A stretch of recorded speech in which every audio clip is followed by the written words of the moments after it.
विविध भारती पुणे ठळक बातम्या. पुणे शहर परिसर, पिंपरी चिंचवड आणि जिल्ह्याला काल मुसळधार पावसानं झोडपून काढलं. काल रात्रीपासून पावसानं काहीशी विश्रांती घेतली असून पूरस्थिती हळूहळू नियंत्रणात येत आहे. खडकवासला धरणाच्या सांडव्यावरून मुठा नदीपात्रामध्ये सुरू असणारा पाण्याचा विसर्ग आज सकाळी 13,981 क्युसेक्सपर्यंत कमी करण्यात आला आहे. मात्र यात आवश्यकतेनुसार कमी जास्त प्रमाणात बदल केला जाईल असं पाटबंधारे विभागानं कळवलं आहे. दरम्यान आजही हवामान विभागानं मुसळधार पावसाचा इशारा दिल्यानं आजही पुणे शहर आणि जिल्ह्यातील शाळांना सुटी जाहीर करण्यात आली आहे. गणेशोत्सवापूर्वी मुंबई गोवा महामार्ग आणि मुंबई नाशिक महामार्ग खड्डेमुक्त करावेत असे निर्देश मुख्यमंत्री एकनाथ शिंदे यांनी दिले आहेत. या दोन्ही महामार्गांच्या सद्यस्थितीबाबत काल मुंबईत बैठक झाली, त्यावेळी ते बोलत होते.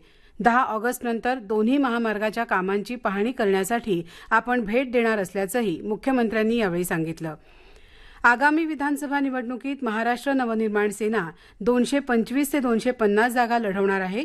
त्यादृष्टीनं येत्या 1 ऑगस्टपासून राज्याचा दौरा करणार असल्याची माहिती पक्षाचे अध्यक्ष राज ठाकरे यांनी काल मुंबईत कार्यकर्ता मेळाव्यात बोलताना दिली.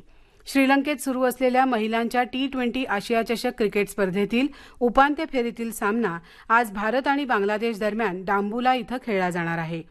पॅरिस ऑलिम्पिक स्पर्धेला आजपासून औपचारिक प्रारंभ होत आहे. रिव्हर शीन इथे भारतीय प्रमाण वेळेनुसार रात्री 11 वाजता स्पर्धेचा उद्घाटन समारंभ सुरू होणार आहे. स्पर्धेच्या इतिहासात पहिल्यांदाच उद्घाटन समारंभ मैदानाच्या बाहेर होत असून खेळाडूंचं संचलन शीन नदीतून होणार आहे. यासाठी अंदाजे 100 नौका सज्ज आहेत.